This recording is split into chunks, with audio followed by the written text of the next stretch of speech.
Okay, let's talk about Sibo. So Sibo is small intestinal bacterial overgrowth. That is when there's the gut bacteria grows on the wrong place. So your gut bacteria is supposed to grow in your large intestine. That's the massive intestine that goes like this, right?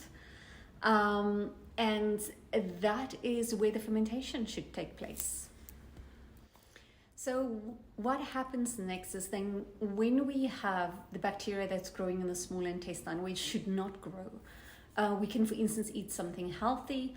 And sometimes, a lot of times when it's fruits or things that ferments very easily, we eat the food and immediately feel bloated. Sometimes it's extremely painful, we feel uncomfortable, and we get extremely gassy.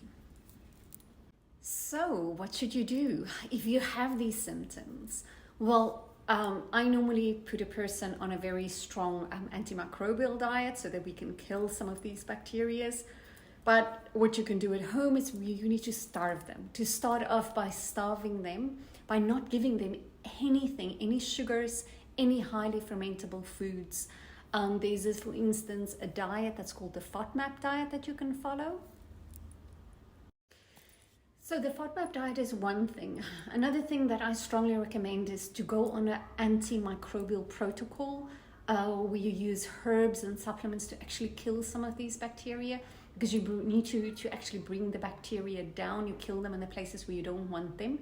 And do not use probiotics at this point, except maybe for E. boulardii is a good one that if you want to, you can use. All the others might actually create more problems. So yes, you absolutely heard me correct. If you are struggling with Sibo, I do not recommend probiotics at that point. Only after you've done a clean and a time of starving the bacteria so that you can reintroduce good bacteria.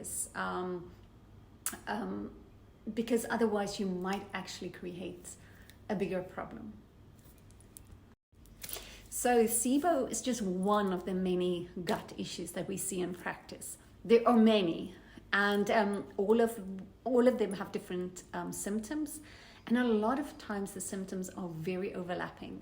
So it is sometimes difficult to know if it's Sibo or dysbiosis, but with the symptoms we can fairly accurately say which one it is, and a lot of times it's both, and we can test for it as well.